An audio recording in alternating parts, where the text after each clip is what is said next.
नमस्कार दोस्तों, एनएस ज्योतिष में आपका फिर से स्वागत है। आज हम बात करेंगे वृश्चिक लग्न यानी कि स्कॉर्पियो एसेंडेंट का दिसंबर 2024 का महीना कैसा रहेगा, ये हम लोग जानेंगे।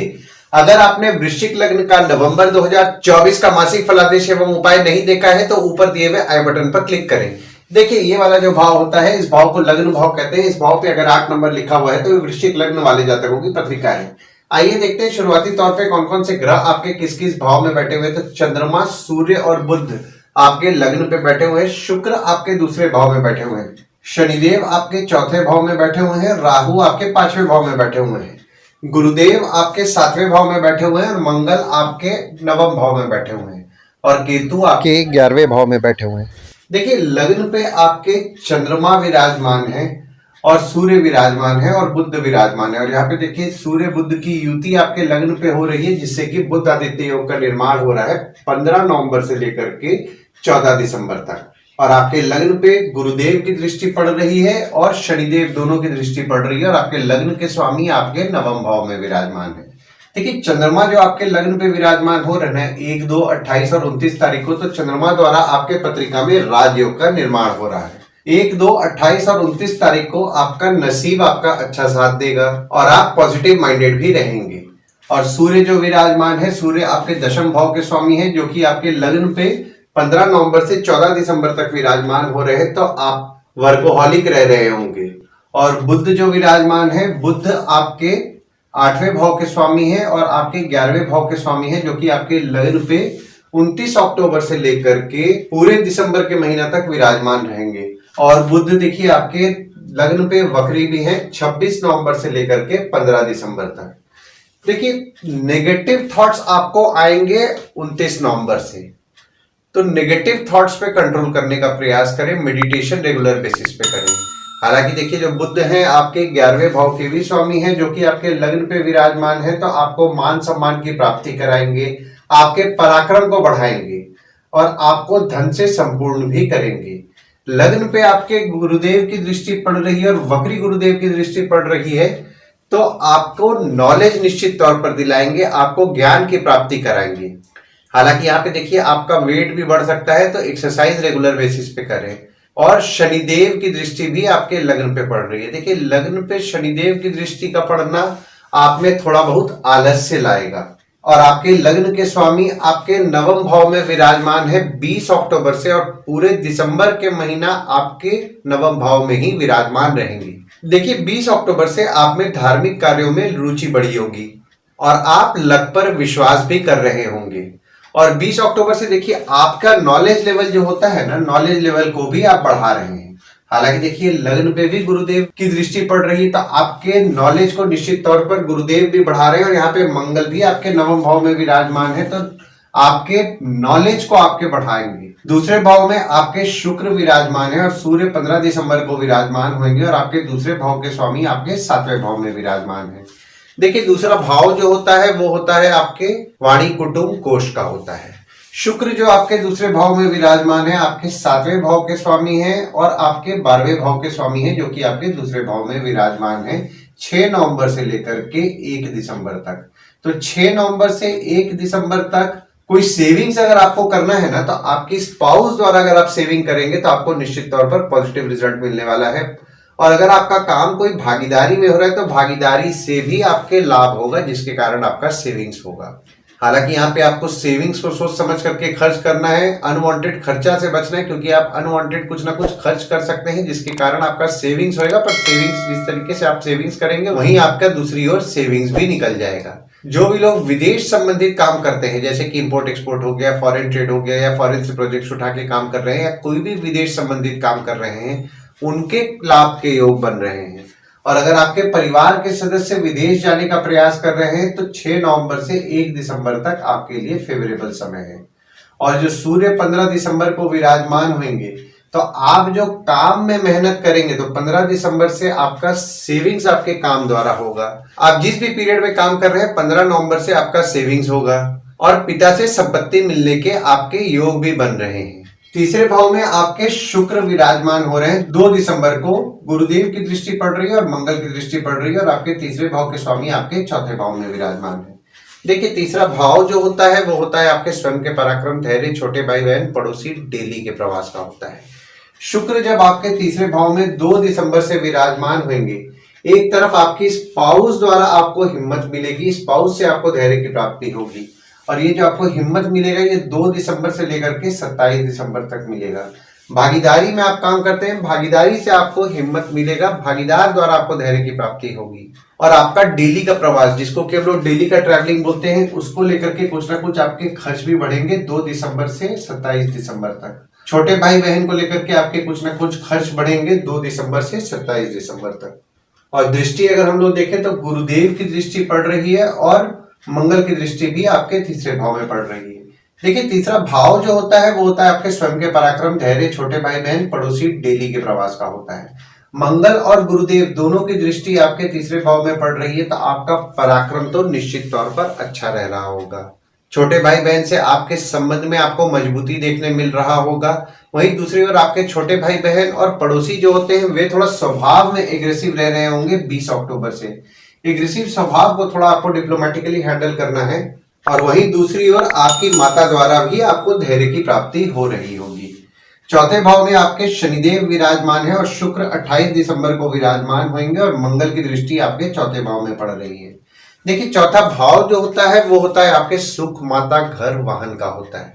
शनिदेव जो आपके चौथे भाव में विराजमान हुए ना, तो शनिदेव द्वारा आपके पत्रिका में शश नामक पंच महापुरुष योग का निर्माण हो रहा है 17 जनवरी 2023 से 29 मार्च 2025 तक। तो यहाँ पे देखिए घर, वाहन, माता का सुख तो आपको निश्चित तौर पर शनिदेव दिलाएंगे। और शुक्र भी आपके चौथे भाव में 28 दिसंबर को विराजमान होंगे, तो माता, घर, वाहन से संबंधित आपके कुछ ना कुछ खर्च बढ़ेंगे। सुख को लेकर के आपके कुछ ना कुछ खर्च बढ़ेंगे। मंगल की दृष्टि आपके चौथे भाव में पड़ रही है 20 अक्टूबर से। तो 20 अक्टूबर से पूरे दिसंबर के महीना आपकी माता को क्रोध ज्यादा आएगा, छोटे मोटे विवाद हो सकते हैं, थोड़ा स्वभाव में वे एग्रेसिव रहेंगी, तो विवाद से आपको बचना है। 5वें भाव में आपके राहु विराजमान है और आपके 5वें भाव के स्वामी आपके 7वें भाव में विराजमान है। देखिए 5वां भाव जो होता है वो होता है आपके संतति, प्रेम, पढ़ाई, साधना का होता है। राहु आपके 5वें भाव में विराजमान हो गए 30 अक्टूबर 2023 से। तो 30 अक्टूबर 2023 से आपके बच्चे हो गए, या फिर अगर आपका किसी के साथ प्रेम संबंध चल रहा है, यानी कि आपके प्रेमी या प्रेमिका हो गए, वे थोड़ा स्वभाव में जिद्दी रह रहे होंगे। और आपके 5वें भाव के स्वामी आपके 7वें भाव में विराजमान है 1 मई 2024 से 14 मई 2025 तक विराजमान रहेंगे। और 9 अक्टूबर से लेकर के 4 फरवरी 2025 तक आपके 7वें भाव में वक्री भी हैं। देखिए यहाँ पे गुरु द्वारा आपके पत्रिका में केंद्र त्रिकोण राजयोग का निर्माण हो रहा है। तो जो भी लोग प्रेम विवाह से संबंधित अपना बात बढ़ाना चाह रहे हैं उनके लिए ये पीरियड बहुत ही ज्यादा फेवरेबल है। पर आपके लग्न पत्रिका में भी प्रेम विवाह के योग होने चाहिए, तो ये पीरियड आपके लिए ज्यादा फलदायी रहेगा। 6वें भाव में आपके कोई ग्रह नहीं है, पर यहाँ पे देखिए शनिदेव की नीच की दृष्टि आपके 6वें भाव में पड़ रही है और आपके 6वें भाव के स्वामी भी आपके 9वें भाव में विराजमान है। देखिए 6वां भाव जो होता है वो होता है आपके रोग, ऋण, शत्रु, मामा, मौसी का होता है। 6वें भाव में आपके शनिदेव की नीच की दृष्टि पड़ रही है, तो यहाँ पे देखिए आपके शत्रु या कॉम्पिटिटर तो निश्चित तौर पर कम कर रहे हैं। हालांकि यहाँ पे देखिए आपके स्किन में थोड़ा बहुत ड्राइनेस की समस्या आपको हो सकती है। मामा मौसी से आपके मनमुटाव हो सकता है। और आपके 6वें भाव के स्वामी आपके 9वें भाव में विराजमान है 20 अक्टूबर से और पूरे दिसंबर के महीना विराजमान रहेंगे। तो एक तरफ देखिए आप लक पर विश्वास करेंगे और लक आपका साथ भी देगा, पर यहाँ पे आपके शत्रु या कॉम्पिटिटर का भी लक अच्छा साथ देने वाला है। 7वें भाव में आपके गुरुदेव विराजमान है और आपके 7वें भाव के स्वामी आपके दूसरे भाव में विराजमान है। देखिए 7वां भाव जो होता है वो होता है आपके स्पाउस, भागीदार का होता है। देखिए एक तरफ आपके 7वें भाव के स्वामी आपके दूसरे भाव में विराजमान है और आपके दूसरे भाव के स्वामी आपके 7वें भाव में विराजमान है। तो स्पाउस द्वारा अगर आप सेविंग करने का प्रयास करेंगे ना, तो अगर आप आपके स्पाउस द्वारा अगर आप सेविंग करने का प्रयास करेंगे ना, तो ये पीरियड आपके लिए बहुत ही फेवरेबल है। स्पाउस द्वारा सेविंग करें। भागीदारी में काम कर रहे हैं, भागीदार को देखिए काम करने दीजिए, भागीदार से आपको निश्चित तौर पर लाभ मिलेगा। तो भागीदार को काम करने दीजिए। अगर कोई काम आपके भागीदार बोल रहे हैं कि मैं करना चाहता हूं, तो भागीदार को काम करने दीजिए, उससे आपको निश्चित तौर पर लाभ होगा। हालांकि यहाँ पे देखिए गुरु आपके 7वें भाव में विराजमान है और वक्री भी है, तो यहाँ पे आपके स्पाउस या भागीदार से छोटा मोटा मतभेद हो सकता है, मतभेद होने से बचें। 8वें भाव में आपके कोई ग्रह नहीं है, पर यहाँ पे देखिए शुक्र की दृष्टि आपके 8वें भाव में पड़ रही है और सूर्य की दृष्टि भी आपके 8वें भाव में पड़ रही है और आपके 8वें भाव के स्वामी आपके लग्न पे विराजमान है। देखिए 8वां भाव जो होता है ना, वो होता है आपके आयु, जीवन, मृत्यु, अचानक धन लाभ, ससुराल वालों का होता है।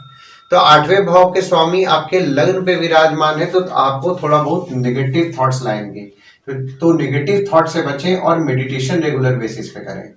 ससुराल वालों का आपके प्रति फोकस रहेगा। नवम भाव में आपके मंगल विराजमान है और आपके नवम भाव के स्वामी आपके लग्न पे विराजमान है 1, 2, 28 और 29 तारीख को। देखिए नवम भाव जो होता है वो होता है आपके भाग्य, धर्म, जीजा, साली, साला, छोटे भाई के स्पाउस का होता है। मंगल आपके नवम भाव में विराजमान है, तो आप लक पर विश्वास करेंगे और लक को मान भी रहे होंगे 20 अक्टूबर से, और लक आपका साथ भी दे रहा होगा। और जब चंद्रमा 18 और 19 तारीख को आपके नवम भाव में विराजमान होंगे, तो इस दिन पूजा कीजिए। पूजा आपके लिए लाभदायक रहेगा। हालांकि देखिए पूजा हमेशा ही लाभदायक रहता है, पर ये जो दिन मैं आपको बता रहा हूँ ना 18 और 19 तारीख को पूजा अगर आप करेंगे तो पूजा आपके लिए बहुत ही ज्यादा फलदायी ये दिन रहने वाला है, तो पूजा जरूर करें। दशम भाव में आपके कोई ग्रह नहीं है, पर यहाँ पे देखिए शनिदेव की दृष्टि आपके दशम भाव में पड़ रही है और आपके दशम भाव के स्वामी आपके लग्न पे विराजमान है। देखिए दशम भाव जो होता है वो होता है आपके बॉस, पिता, काम, ऑफिस का होता है।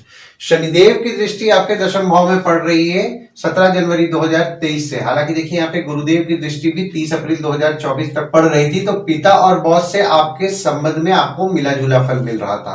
पर 1 मई 2024 से आपके बॉस हो गए, पिता हो गए, उनसे आपके मनमुटाव होने की संभावनाएं बन रही हैं, जो कि 29 मार्च 2025 तक बन रही हैं। तो यहाँ पे मनमुटाव से आपको बचना है।